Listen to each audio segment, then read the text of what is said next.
The fourth and final story arc of Shaman King is known as the Shaman Fight second round story arc, which covers episodes 45 to 64. Now for this, I am going to briefly summarize the story in these episodes and then move on to the characters, how their personal growth and journeys have ended, whether it was done poorly or if it was done well.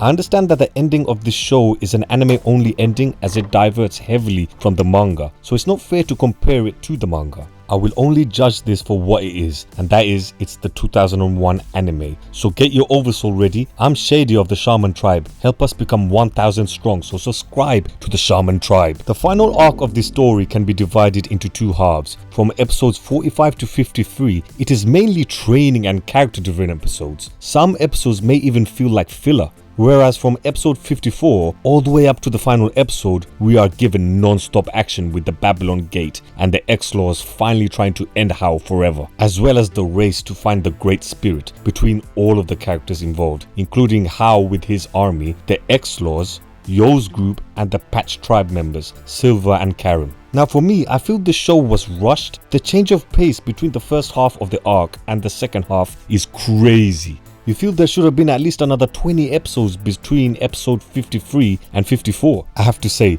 from episodes 45 to 53, it is a struggle to get through. We do have character moments, yes, I'm not denying that, but some of these episodes just felt like complete filler. For instance, episode 48 with Ronnie the pastor and his team versus Horohoro, Ren and Chocolove. The whole gist of that episode is that Ronnie is accusing Horohoro of not having a worthy enough dream, and he should not be fighting in the Shaman tournament as he isn't capable of handling the Great Spirit. First of all, who the hell is this guy coming out of nowhere to judge Horohoro? If it was Horohoro's dad coming out of nowhere questioning him on whether or not he's worthy, that's one thing. But having a random character that we haven't seen prior or will see after this episode just made the whole thing pointless. It didn't enhance his growth or anything at all. Or episode 47, the character episode for Ryu. Yes, he ended up helping out Anis and Halun in their relationship, but it all started off with him trying it on with her at the start of the episode, and by the end of the episode, he starts chasing another girl instead.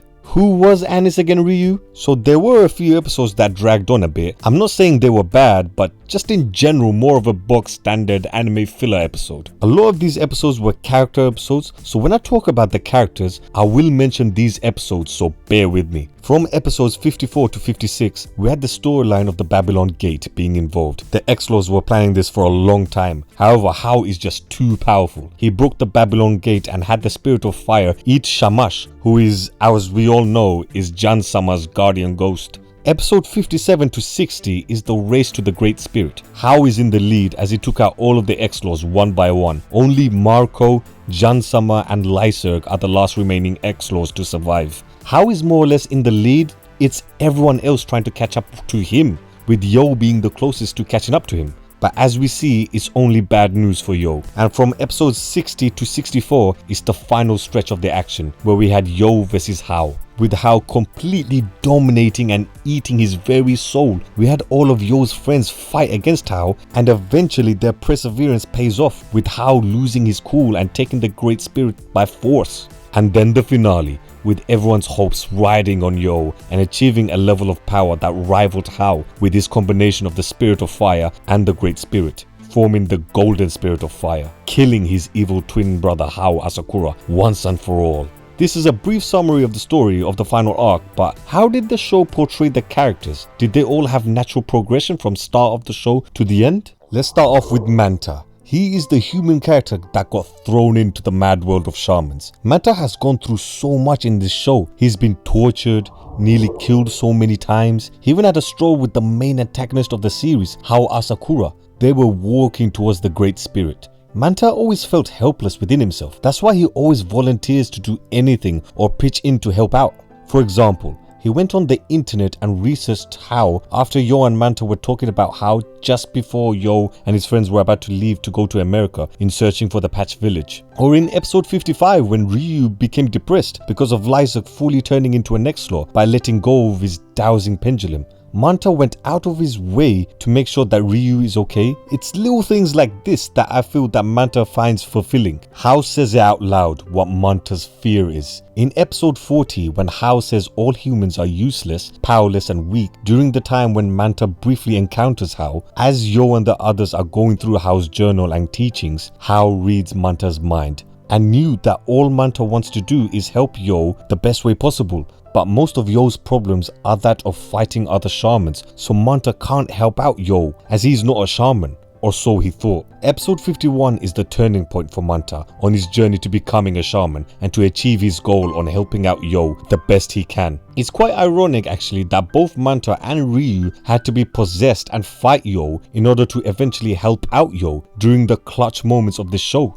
Ryu was possessed by Tokugero, who eventually became his guardian ghost, whilst in episode 51, Manta was forced to be possessed by Mosuke thanks to Fudo and her Ghostbusters team, who then eventually gave Manta the strength to more or less save Yo in the final few episodes of the show. Manta, I would say, had the biggest role in the final fight with Hao, other than Yo of course, for obvious reasons. Episode 62 is the payoff for all the bullshit he had to endure in his journey to becoming a worthy companion of Yo and a decent shaman at that. The show emphasizes and preaches to us that becoming angry and losing your cool is never the way forward. That is the main theme of the show, and in episode 62, when everyone sees that Hao has taken out Yo and has devoured his soul, everyone loses their minds. Everyone attacks Hao in an all-out assault of rage, whilst Hao was just laughing the whole way through. Hao was so confident he left his Shikigamis to fight them instead, and none of them could go through them. It took Manta to use Oversoul and do some damage to the Shikigamis to remind everyone that hatred and anger is not the way to go about fighting Hao. This was his moment,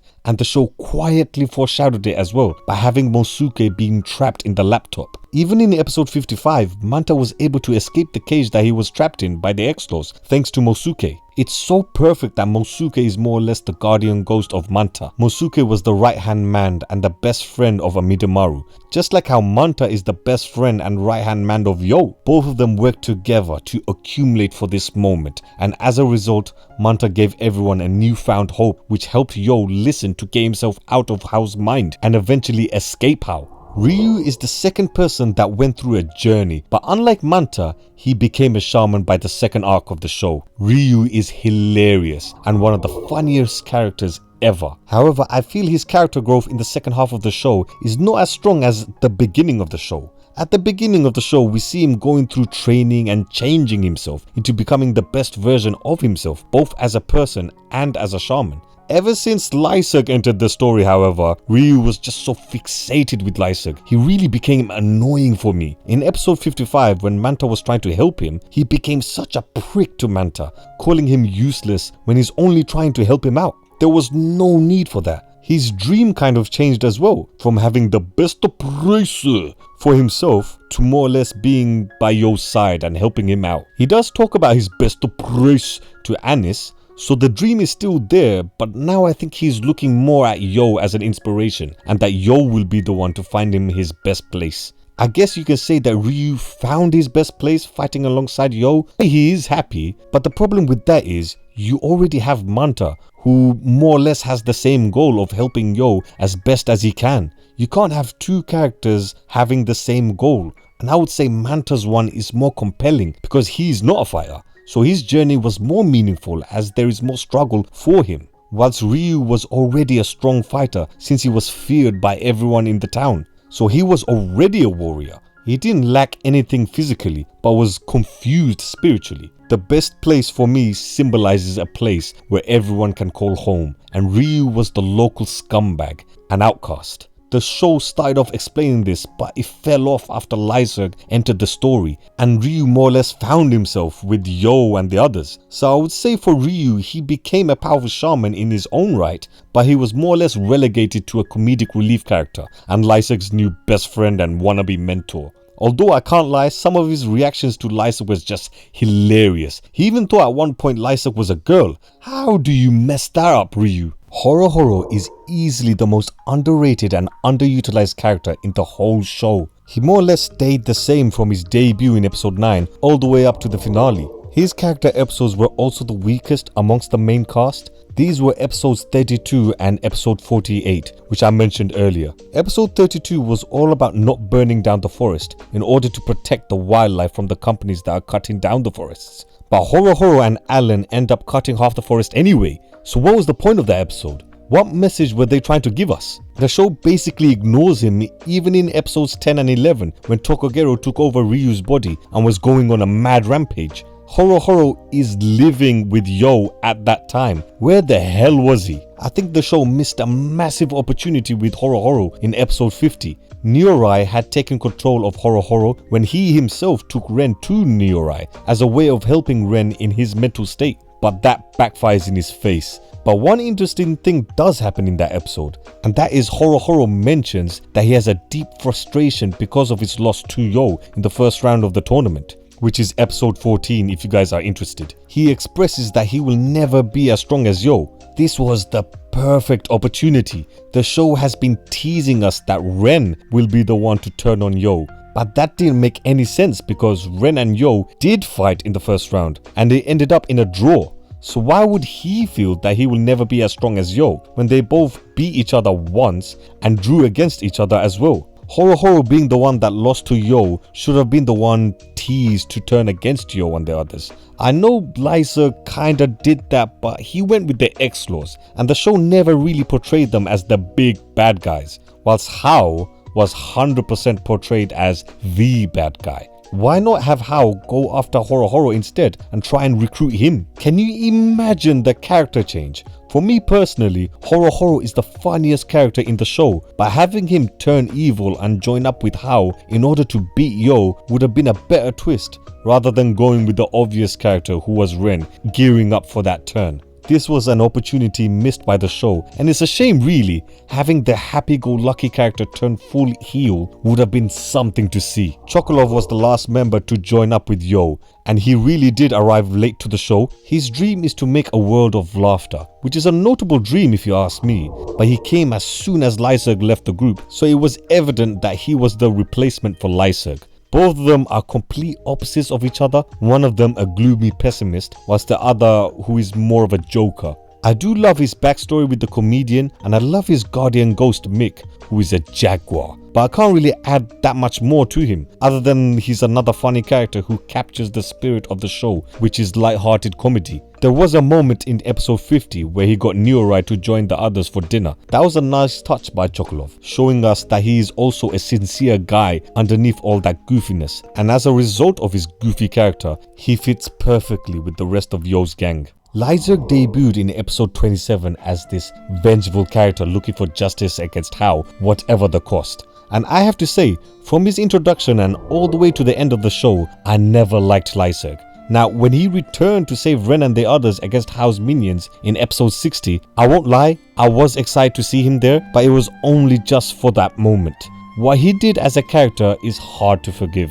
The amount of times Yo and the others would ask Lyserg to come back and he just turns his back on them. He let go of his guardian ghost Morphine. That's the ultimate sin in this show. You can never do that. And for what? Just for Jan-sama to give you an archangel instead, which gets taken away from him anyway. He literally betrays everyone at some point. Even when he is part of the X-Laws, he ignores their orders anyway. In episode 43, when the order was given to finish off and kill Hao's minions, Lyserg didn't have the stomach for it and was punished by Marco and Jan-sama. Lyserg is torn. He wants to go fully cold like all the other X-Laws, but he still is kind and doesn't want to kill people. I do understand his frustration throughout his journey traveling through America with Yo and his friends. They were going on side adventures, never really moving forward or getting closer to defeating Hao. I thought if one character is going to die, it would be Lyserg. And it's not just because of my dislike for the character.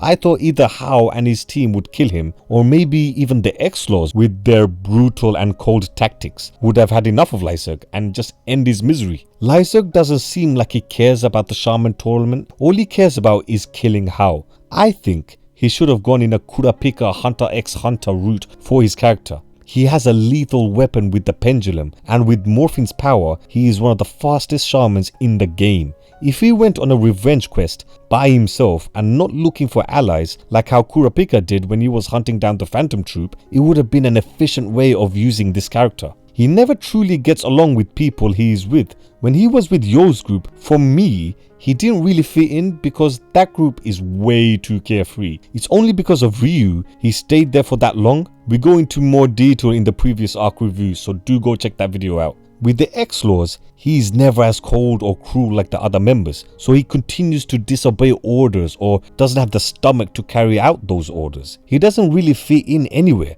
That's why we saw him in his debut by himself. We know the anime diverts from the manga. One of the things they should have done for me to make me care about this character is have him truly go on his own and realize that he doesn't fit in anywhere. Not with Yo's group and not with the X-Laws. So he goes on his own quest in trying to kill Hao and his followers by himself with faith in only himself and morphine. That would have made his character more badass and would have made him a wild card in the show. Whose side is he going to be on? Yo's side? The X-Laws? Or will he do the ultimate turn and side with Hao? That's what I would have done personally with his character. He does end up redeeming himself since Yo and his boys are very forgiving. His past deeds are brushed aside, but for me, he's still just a little shit. Sorry to all you Lyserg fans. Faust VIII. His return was a surprise when watching the show for the first time as a kid. He does come out of nowhere, and it's quite funny how Anna uses him for her own little gains. But for Faust, the main journey he goes through is redemption. He was the evil doctor that tortured Manta and killed his enemies. He was the one that made Yo lose his cool for the first time in the show. He was despicable. But does the show end up redeeming him? I would have to say yes. In episode 49 of the show, through Manta's eyes, was still very doubtful of Faust in that very episode. He was shown to be heartless against Maya, Eidos and Melos, when in reality, when Team Funbari Hot Spring was against the Gladiator family, Faust ended the fight quickly so then he can treat Maya, showing everyone that he had changed. He was also the one treating Ren in their fight in the spirit realm against Hao's minions. Faust ended up showing how much of a selfless character he is. He's a doctor after all. At first I hated him, but by the end, you can't help but love his character. He has a similar thing going on with Ren, in that both him and Ren were enemies of Yo, but ended up being one of Yo's closest allies. Ren by the end of the series became a fully fledged brother to Yo, arguably Yo's best friend in fact. Just like how Vegeta ends up being one of Goku's closest friends, Ren ends up being the same. I touched upon how Faust's journey is redemption. Well, you can amplify that with Ren. Ren started off as a hothead. He was hot-headed, but he was still cold at the same time, which was told to us, the audience, by Nikrom, the younger brother of Krom, one of the 10 officiating priests who was killed by Ren during the first task to enter the Shaman tournament. The show glossed over this far too quickly. Ren killed one of the priests. This alone is a major character angle that can be used to develop Ren. However, his development was still done effectively nonetheless. His journey is all about going from hot-tempered rival to Yo's closest ally in combat. Episode 46 of the final arc is where we see the ramifications of Yo's effect on Ren, on how he's slowly getting rid of his hatred. Ji-yeon, her little brother and sister are the opponents for Team Ren, but Ren is adamant that he fight them alone. Throughout the entire fight, Ren takes all the abuse from his cousins and apologizes on behalf of the Tao family. This shows that he has grown as a character.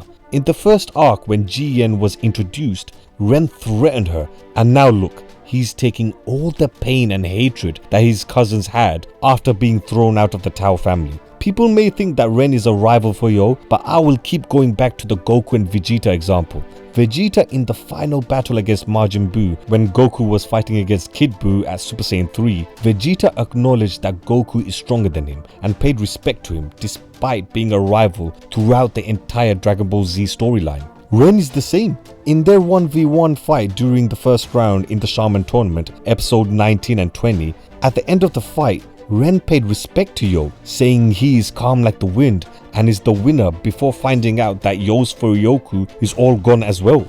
In episode 58, Ren challenges Yo, not as a means for a death match between the two, but as a way of learning from Yo. Yes, there was a rivalry at the beginning, but that's all gone by the end. Ren even chose Yo to be the leader of the group, to lead himself, Horohoro, Ryu, and eventually Lyserg and Chocolove in their journey through America to find Patch Village. There is no rivalry, it's just pure respect and friendly competition, almost exactly like Goku and Vegeta in Dragon Ball Super. It's like in One Piece, Luffy and Zoro's brotherhood. They are independent yet so reliable to each other. Like I said earlier, the show missed a massive opportunity with Horohoro potentially being the rival for Yo. When all of Yo's friends finally catched up to Hao and Yo, only to find out that Hao has absorbed Yo's soul, who was the first one to spark the fight and attack Hao? It was Ren.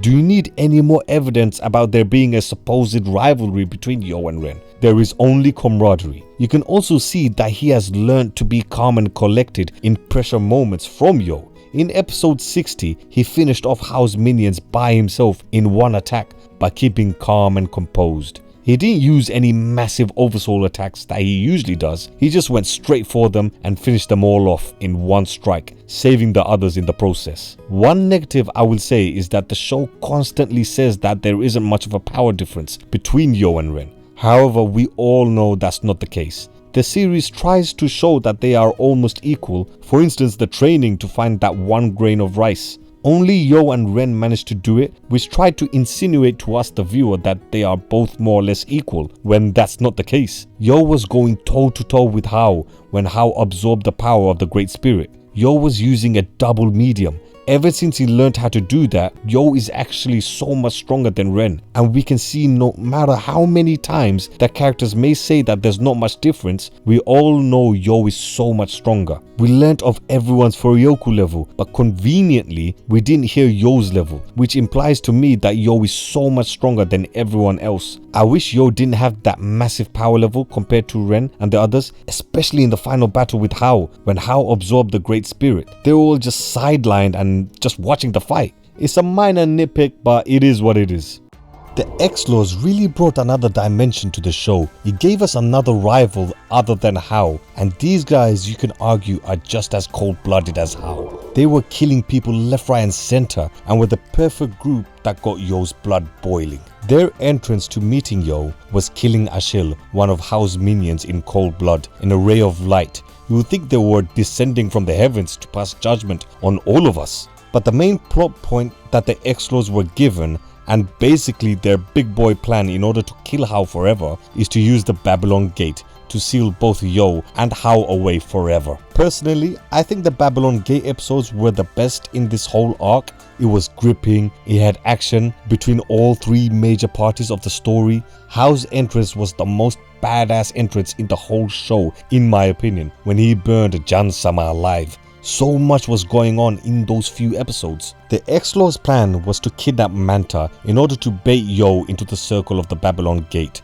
which will then force Hao to come in and save Yo, and thus both of them will be captured and be sent away forever. The plan is foolproof, and they actually succeeded in doing it, but Hao is just too strong, breaking the gate of Babylon from the inside. What made them so compelling is that they are actually just as bad as Hao himself. They claim they are good guys, but are instantly killers whenever a plan doesn't go their way. They're the biggest hypocrites in the show, and Yo more or less alludes to that whenever they cross paths. But episodes 55, 56 and 58 showed us that members of the X-Laws have no problem dying for their cause. It is said that the best villains are the heroes in their story. The X-Laws and Hao exemplify this point, because let's face it, the X-Laws are also the villains in this show, but them being willing to sacrifice themselves in order to kill Hao shows what they believe in, and what Jan-sama has told them they believe in 100%, and they don't actually think that they are the bad guys.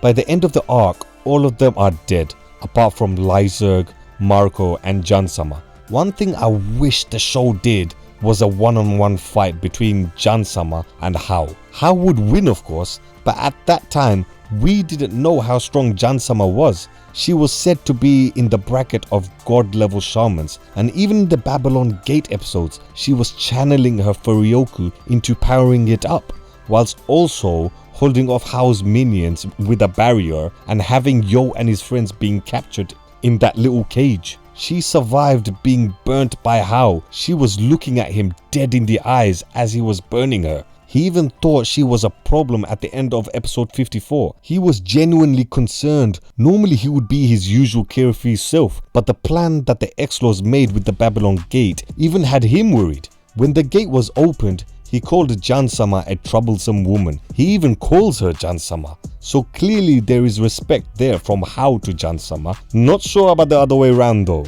But that's one fight I would have loved to see happen. Shamash versus the Spirit of Fire. Two behemoths on godly power level would have been epic to see. How would have won obviously, but the fight might be closer than we would have initially thought, considering the feats that Jansama has shown us so far. At the start, when the X-Laws are introduced, you hate them so much. You would hate them more than How himself. But by the end, you do feel sad that they are more or less done as a group. He added an extra rival for Yo and his friends to think about, especially when they stole Lyserg away from them. They were the grey area that the show needed. Yo and his friends are clearly the heroes. How and his army are the evil ones, whilst you had the X-Laws who are in the middle. They can go from good to downright evil in an instant. That balance gave the show an extra spice. There was a fallen angel in Hao's army, and you can clearly tell this guy was a former X-Law. He goes by the name of Lucius Lasso. This is how you know the show was rushed. They had the guy that formed the X-Laws join up with Hao. That in itself is an arc right there. It would have opened the doors for more drama between the X-Laws and Hao's army. There's more to it in the manga, but the anime clearly shows him. So what's the point of having him in the show if you're not going to address that plot point? But I guess it's down to the show being rushed and not having enough episodes. Like I said, I feel there's 20 episodes missing in this arc. Now let's talk about the main man himself, Hao Asakura. What a boss of a villain. He is basically Yo, the calm, collected, friendly character, but just evil. You would never ever think that he is a massive villain destined to return in 500 years to cause more chaos into the world. The show's main theme is to always be calm and collected and never lose your temper, because getting angry out of hatred is never worth it and you won't accomplish anything. Well, Hao personifies that whole theme by himself at the start. When we see him, and even at the start of the final arc, he has an army ready to die for him. But he was also calm and level-headed. Look at the Babylon Gate scenario. He is still laughing and smiling throughout. Even when he got sucked into the Babylon Gate, he was casually talking to Yo whilst inside the gate. You would think he has gone to a barbecue or something. That's how casual he takes these situations. He doesn't even take them seriously. But look, by the end of the arc and the show, he lost his temper and he basically went insane, lashing out on Apacho, his sidekick. When he lost his cool, he was by himself. He had no one. But when he was composed and in control, he had an army willing to kill for him. And ultimately, he failed. He was still defeated by Yo. The show punishes Hao with his death for not being patient. He was the strongest shaman, and by a distance as well. If he went and done it the correct way, instead of forcefully cancelling the shaman tournament, he would have become the shaman king. But because he lost his mind and patience, he ended up being killed by Yo. Hao reminds me so much of Thanos from Infinity War, not Endgame. Both are heroes of their own story and are going through what we would call the hero's journey. Both are the heroes of their own story. Both of them want to save the world by making a sacrifice. Thanos wants to kill half the population. Hao wants to kill all humans and weak shaman. But the difference is only one of them succeeded, and it's literally the smallest detail. Both of them are super overpowered. No one could touch them in terms of strength. Both of them took on the main group of heroes by themselves and overpowered them all. But Thanos won and Hao didn't. Thanos kept his cool throughout the entire film, whilst Hao lost the plot by the end when Yo escaped his mind. He couldn't take it. He couldn't handle the fact that one of his big plans failed, and as a result, he went crazy. Yo and the others had him right there, but he manages to somehow bulldoze his way and capture the Great Spirit. When Thanos learns that Ebony Maw and the others are dead, he doesn't lose the plot. He still keeps calm, something that Hao couldn't do in that crucial moment of his plan. As he is the antagonist of the series, he has to be defeated by the end of the show with him dying. going against the main theme of the show, going against the main theme that the show is teaching us to never get angry and be consumed with hate. It is a poetic and a lonely way of him dying. Yes, the show goes all Dragon Ball Z spirit bomb to defeat Hao, but the subtle meaning behind the fight and the loss makes that fight more meaningful. Look at the contrast. Hao loses all of his minions whilst Yo gains the power and trust of everyone in order to defeat Hao. Look at how both Hao and Yo are introduced to us for the first time. Hao is with his minions whilst Yo is all by himself, just chilling with a few ghosts but not having another living person around him. It was said by Anna that Manta was Yo's first friend, so at the beginning of both Yo and Hao's journeys was a complete contrast and a literal yin and yang. One had an army of followers beside him and the other just met his first ever friend. But by the end of the show, Hao is the one completely alone and Yo is the one with the army of shamans, giving him the power to rival the spirit of fire and the absorbed great spirit. However, as much as I enjoyed the subtlety, there are clear issues because of how badly the ending was rushed. Hao, like Yo, underwent a flat character arc. Both had their own belief of what is the truth and progressed forward with this belief. When Yo and his friends met Hao's first incarnation, they learnt about his first incarnation. We got an idea of Hao's mind, but we needed to hear his story from Hao himself. It was too subtle and we needed Hao's journey on how he came to his world belief to be fleshed out. Yo's journey is to finally be a serious shaman as well as being a competent leader, which, let's be honest, Hao has those traits in the bag. But I feel by the end of the show, Yo does end up being a competent leader. He's not a guy that would scream out orders and tell everyone what to do. He leads by example. In episode 62, when fighting against the Great Spirit's guardian birds outside the pillars after several failed attempts on defeating the birds, Yo realized that there's no point in fighting them. If he is worthy, he will be allowed to go through the pillars. Silver and Callum, the older characters in the series in comparison to the main cast, didn't even realize this, and Yo ended up going through the pillars and Silver and Callum were following him straight after. Or even the time in episode 26 when he knew that the Lily Five were the ones trying to sabotage and attack them. Yo was the only one that knew. He is a humble leader. Even Jansama and Marco ended up giving some of their energy in the final battle against Hao and himself. Former enemies. But Yo has a habit of doing that, turning his enemies into his allies, as he has done with Ryu, Ren and Faust. These guys will kill for Yo. Ryu straight up calls him Master Yo. Ren looks up to Yo when he wants to learn from Yo. Yo successfully manages to reach the peak by the end of the show. We know he's a caring character as well, saving the Lily Five from death in episode 53, stopping them in their tracks fighting against Hao. In our part 2 review, we described Yo going through the flat character arc, which is exactly the case because Yo doesn't really change. He stays the same throughout the entire show aside from the massive power boost. In the part 1 review, I explained how he has characteristics of a leader within him, but by the end of the show, people realize that he is a capable shaman and a leader, gaining respect from almost everyone he encounters. The one negative I would say about Yo is his ridiculous power up. Even in the Babylon Gate episodes, he goes 1v1 against Hao and he actually does decent against him. But that's the point. He should not be anywhere close to Hao's power. I understand the show needed them to get stronger and there wasn't enough episodes, but still, the power boost is insane and does not make sense. How can he now go 1v1 with Hao?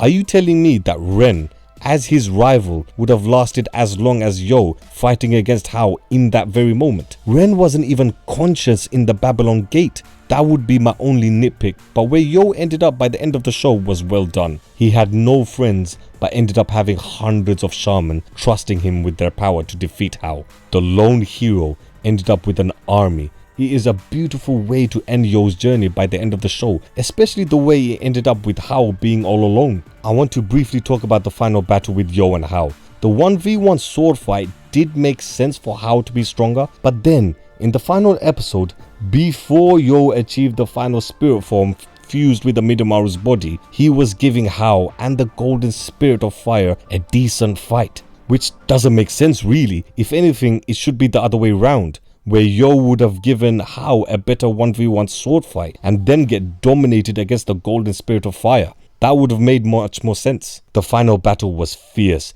but the best part for me was Hao's look on his face just before he got butagreed by Yo.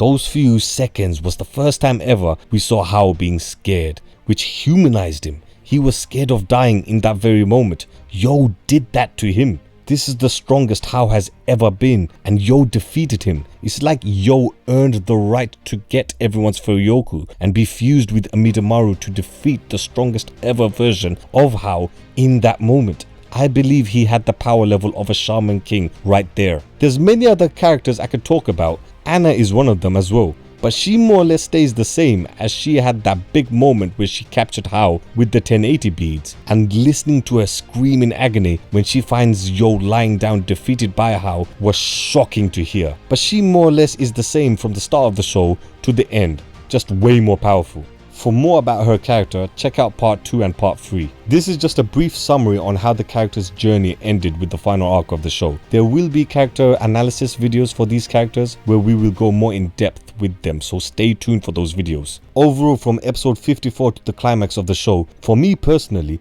I loved it. Even though it was anime only, the stakes were high, people were getting killed off, even our main character had his soul swallowed by a Hao. It was non-stop action.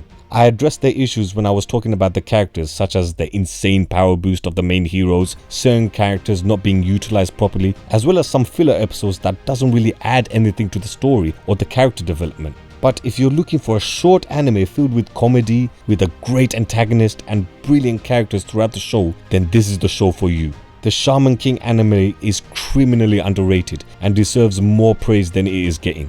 The release of the new Shaman King anime coming this year in April is a mouth-watering prospect for all Shaman King fans. The original anime ended with a cliffhanger as the Oracle Bell was ringing right at the end of episode 64, where we were all craving for more. But finally, we will be getting more thanks to the new anime. Although it is a reboot, it's exciting to see how Hiroyuki Takei's masterpiece is animated when it is adapted from the manga alone. This is Shady from the Shaman Tribe. Please join us on our next video and we'll catch you guys later.